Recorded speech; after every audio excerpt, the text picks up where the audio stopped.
അദ്ദേഹം പാർട്ടിക്കൊപ്പമാണ്. അതൃപ്തിയുടെ പ്രശ്നമില്ല. പാർട്ടിയിൽ വിശ്വസിക്കുന്ന ഒരു പാർട്ടിയോടൊപ്പം ഉണ്ടാവും. ഈ ആറ്റുകാൽ പൊങ്കാല കഴിഞ്ഞതിന് ശേഷം ക്ലീനിങ് ഫലപ്രദമായി നടന്നില്ല എന്നുള്ളൊരു ആക്ഷേപമുണ്ട്. കഴിഞ്ഞ കാലങ്ങളിലൊന്നും ഇല്ലാത്ത രീതിയിൽ ആണ് എന്നുള്ളൊരു ആക്ഷേപമാണ് ഇപ്പോൾ ഉയർന്നുകൊണ്ടിരിക്കുന്നത്. ഡിവൈഎഫ്ഐ ഇന്നലെ ഇത് സംബന്ധിച്ച് മാർച്ച് നടത്തുകയൊക്കെ ചെയ്തു. പ്രത്യേകിച്ച് ആറ്റുകാൽ ഡിവിഷനിലൊക്കെ ഒരു ഈ കഴിഞ്ഞ 10-20 വർഷത്തിനിടയിൽ നടന്നിട്ടുള്ള ആറ്റുകാൽ പൊങ്കാലയുമായി ബന്ധപ്പെട്ട കാര്യങ്ങൾ എനിക്കറിയാവുന്നതാണ്. ഞാൻ എൻ്റെ ഉത്തരവാദിത്തങ്ങൾ വഹിച്ചിട്ടുള്ളതാണ്.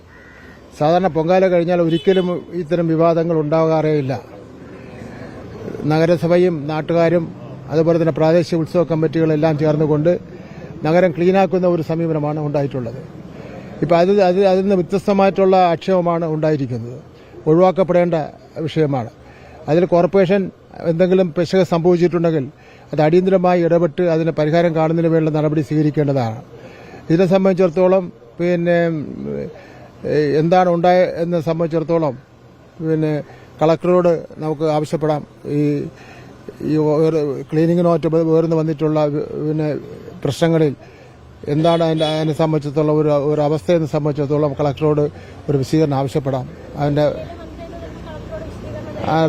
ആവശ്യപ്പെടുന്നുണ്ട്. അതിന്റെ അടിസ്ഥാനത്തിൽ ആവശ്യമായ നടപടികൾ സ്വീകരിക്കും.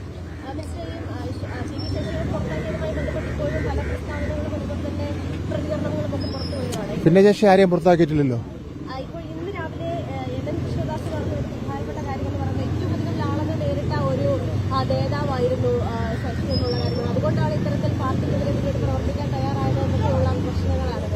എനിക്ക് പാലക്കാടുള്ള കാര്യം എനിക്ക് അത്ര കാര്യമില്ല. സുധാകരനെ പോലെ ഒരു മുതിർന്ന നേതാവ് പാർട്ടിയിൽ ഉണ്ടാവേണ്ടത് അനിവാര്യതയല്ലേ ഈ ഒരു കാലഘട്ടത്തിൽ? അല്ല, പാർട്ടിയിലുണ്ടല്ലോ സുധാകരനായിട്ട്. അല്ല, അദ്ദേഹം ഇപ്പോൾ തന്നെ പ്രാഥമിക അംഗത്വം പുതുക്കുന്നതായിട്ട് ബന്ധപ്പെട്ടുകൊണ്ടൊക്കെ അതൊക്കെ പാർട്ടി മെമ്പർഷിപ്പ് പുതുക്കുന്നതൊക്കെ ഓരോരുത്തർ നിശ്ചയിക്കേണ്ട കാര്യങ്ങൾ. പാർട്ടിക്ക് ഒപ്പം നിർത്തേണ്ടതല്ലേ? അദ്ദേഹം പാർട്ടിക്കൊപ്പമാണ്.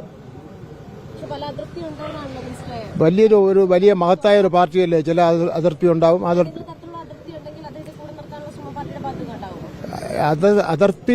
അതൃപ്തിയുടെ പ്രശ്നമില്ല. പാർട്ടിയിൽ വിശ്വസിക്കുന്ന ഒരു പാർട്ടിയോടൊപ്പം